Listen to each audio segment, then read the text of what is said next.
Hello everyone, this is Serpent, and welcome back to another episode in Dungeonstalker. In the last episode, we completed the crawl space map. It's a sort of tight cave, gloomy, with the brood mother in it. Anyway, in this episode though, we're going to be working on the intersection, because that marked the fourth map that we've been doing. 1, 2, 3, 4. And that means that we can actually move on to the intersection, like I said. So that's what we're going to be doing, and I have a couple ideas for what I think would look nice. Mainly, I want to make sure that the intersection reflects all of the maps in it. For example, we'll have the general design, and then at the entrance to each of the levels, there will be some themed part of it on the wall. Just to reflect what's behind it. So I want to work on that today. I don't think it'll take all that long, which is good because I don't have a lot of time. Anyway, I would also like to note, because there was a gap in the video makings in the uploading, and that was because I recorded SevTech with the other modded eye crafters, and we recorded for about 4 hours. I planned to get several episodes out of it, and then I found out that the recordings were corrupted. So yeah, not perhaps likely to come out.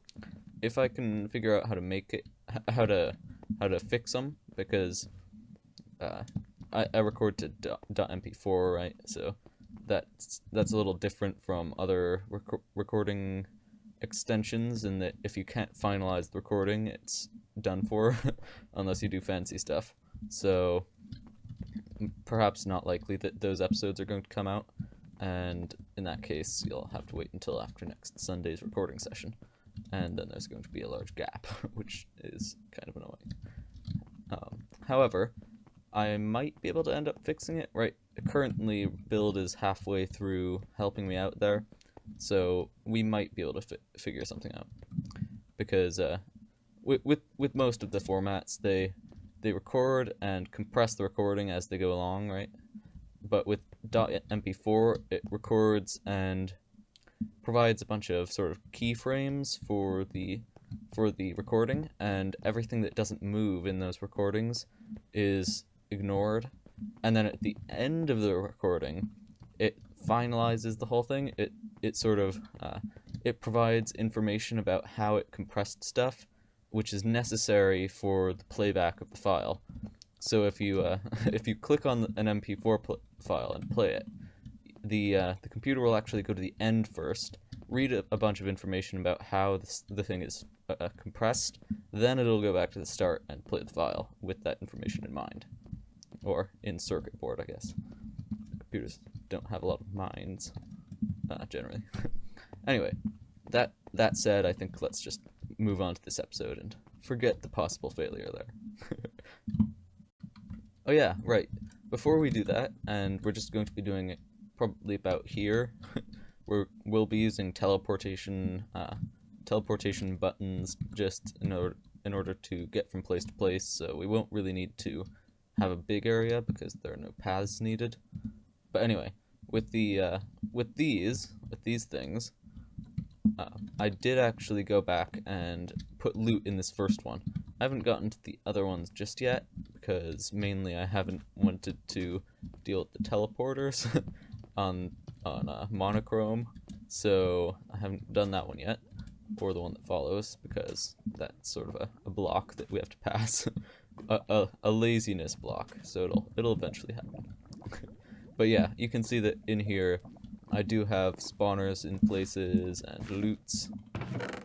Good stuff, not so good stuff, it's all here. Hey, what are you doing? Get out of there. Huh, didn't realize I had it set to easy.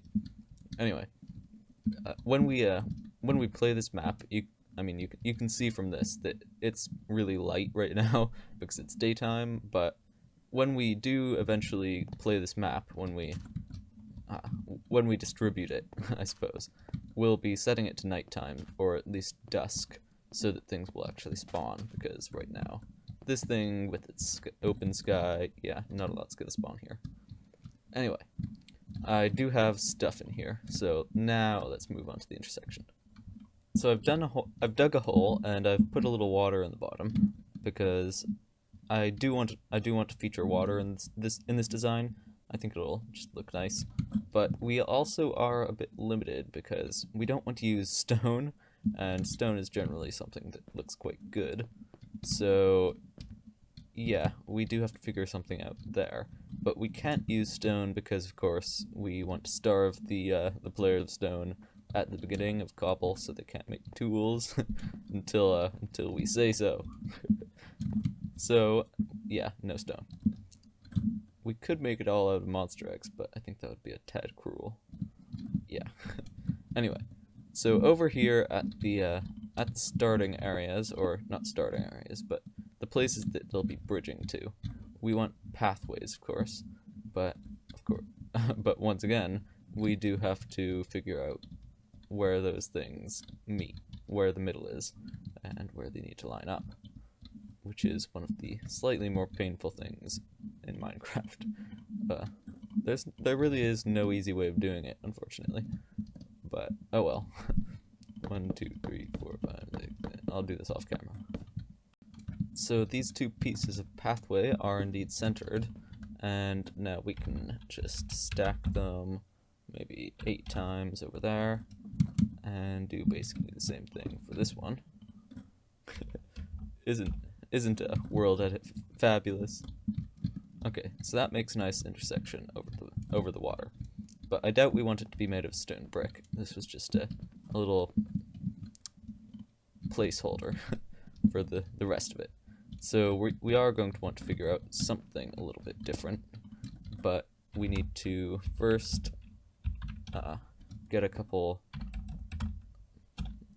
tunnels off the end, because obviously just a button stuck to the wall would look a little bit worse than a tunnel. Or, I don't know, it probably depends on the circumstances, but here that's definitely the case. But I've decided I don't really want this to be square. So we're going to make a cylinder, and that will be... Do we even really need to keep any of this stuff that we've done? I mean, it might just be bad.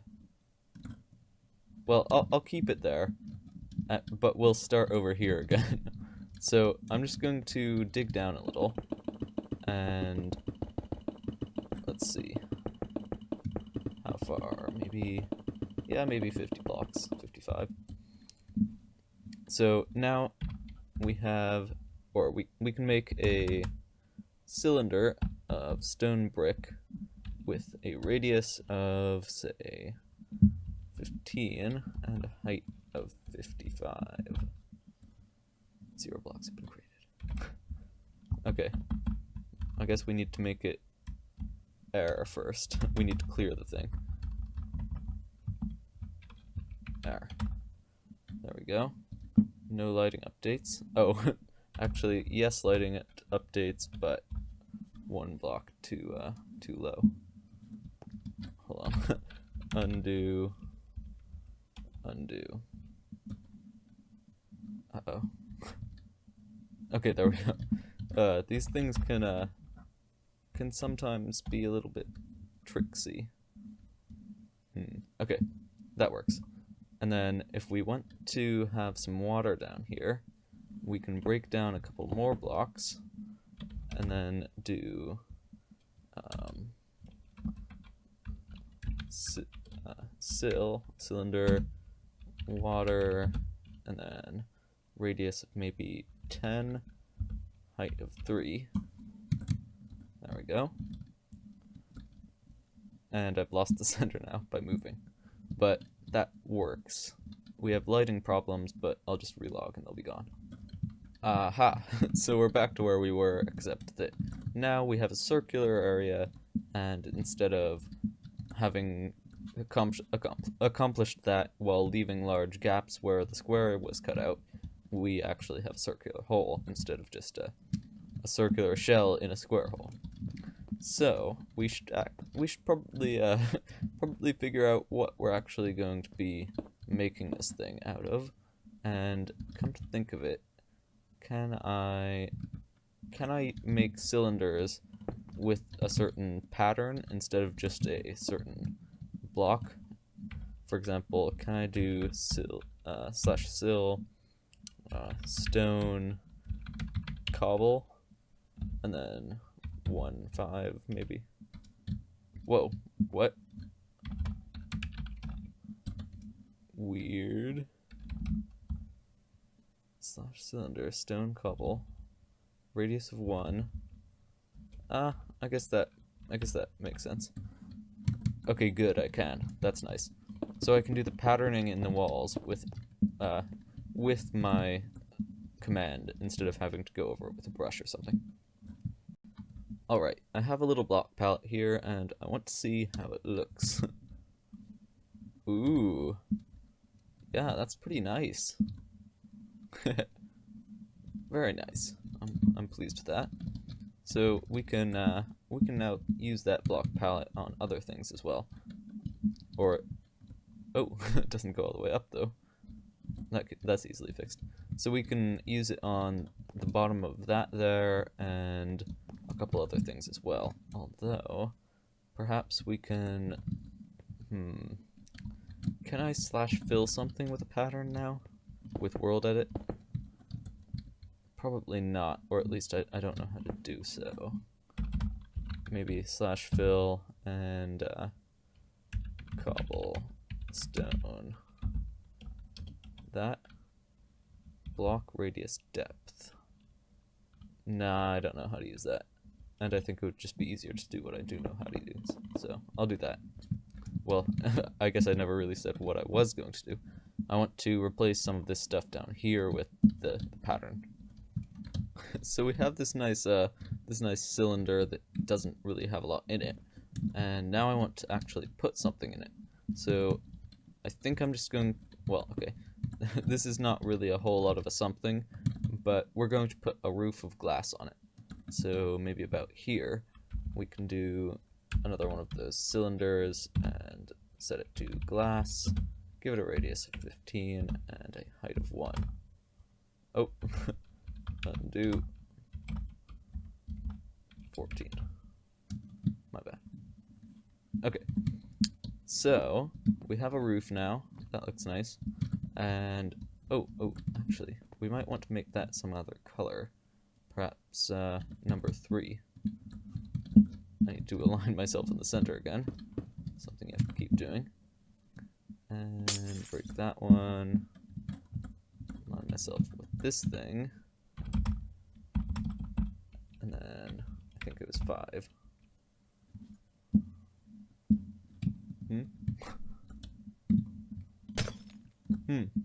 Oh, right, stained glass. And it was not 5. What is it? It's 3. Okay. These numbers are hard to remember. Okay, sure. So we need to fix up the bridge now. I'll move on to what goes on down there in a bit, because that's not quite as important. But yeah, we need to do the bridge now. So, that's a little bit of a tricky thing to do, because I've never done it before. So I may need to just work something out a little and do some trial and error, and then come back when I have an idea. And I do have a couple designs now.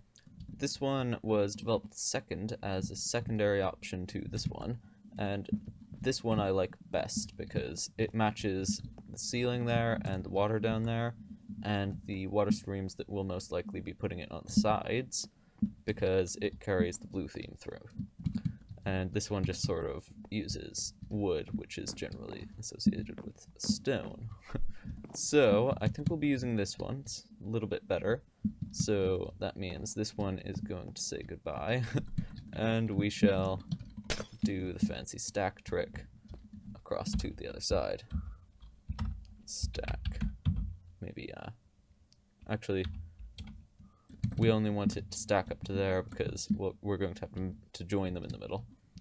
But yeah, it looks pretty good, stretched out over the course of the whole thing, so I think that's a pretty good choice. So I have expanded upon our path system a little bit, just connected a bunch more, well, the other three, and built the railings up into some sort of centerpiece. It's a little weird, but oh well. And put a sign on, it says intersection 1.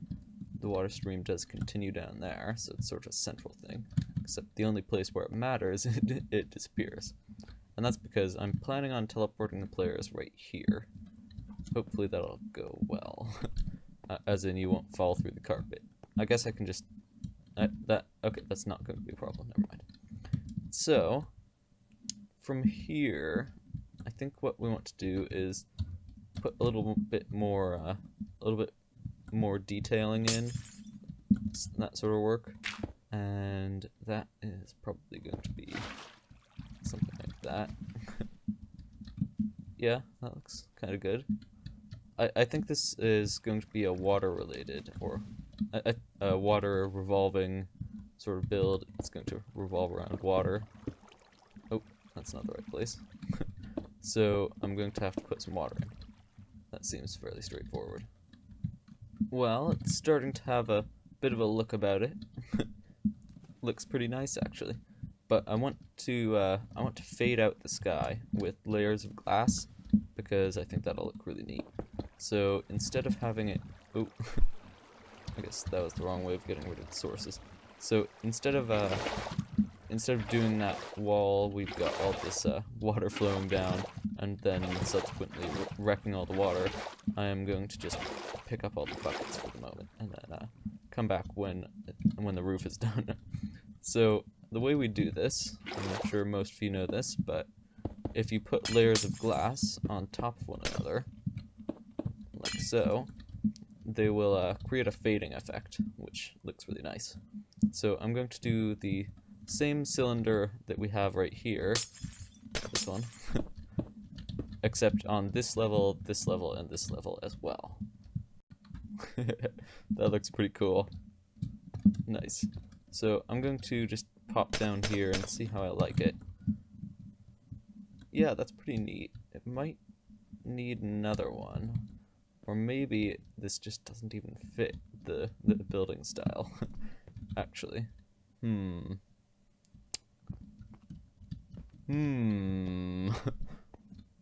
that I see it, I mean, it does look cool, but I don't know if it's the right kind of cool. Yeah, I think I'll just get rid of it. Yeah.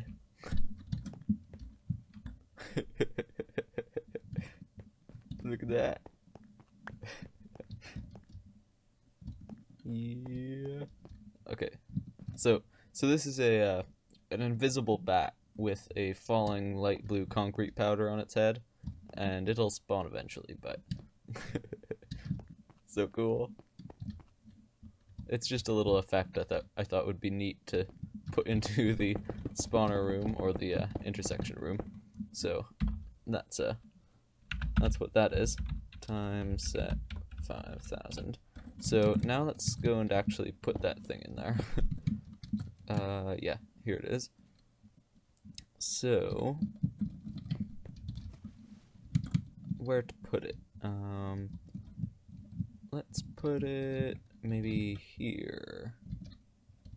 Or actually it has to be dark, so maybe a little bit further down. Yeah, perhaps like that. And then we just build a little bit around, put another one, and do the same thing for the other sides. Okay, so this should actually end up looking pretty cool, except that we may end up with a lot of concrete entities, little item entities for the concrete blocks, because eventually they run out of time, so we'll see. Now, if we do time set 16,000 nighttime, which is what it'll be when the players are actually playing the map, do these things actually spawn, or is it too bright? It takes them a minute anyway, so we'll see.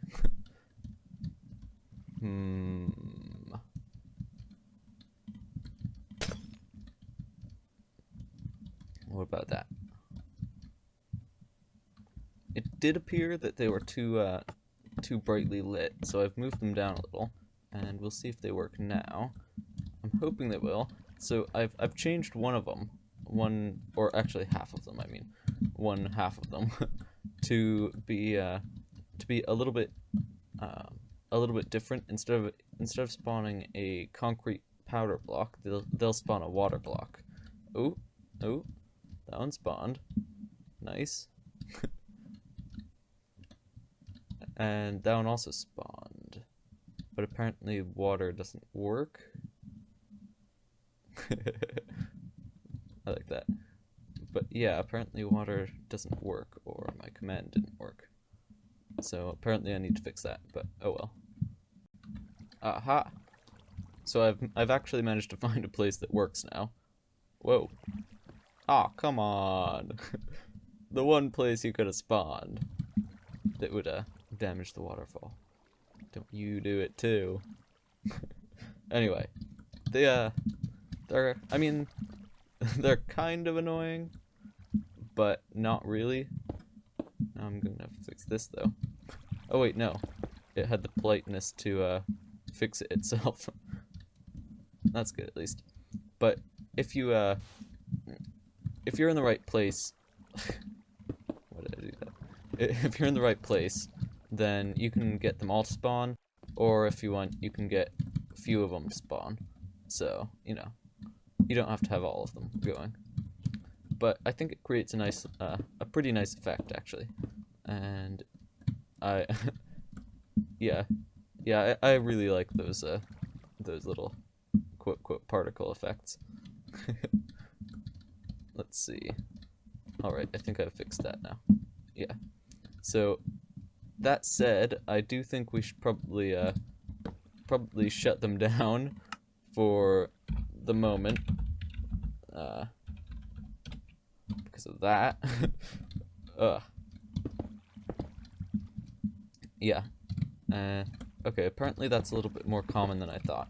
That really will not be a problem when they're actually playing the game. When you're actually playing the game.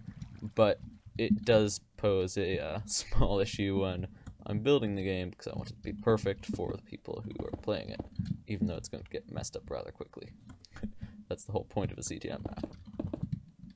So, now that we have those spawners in, and they're working quite well, I think we should probably end the episode here, on a high note.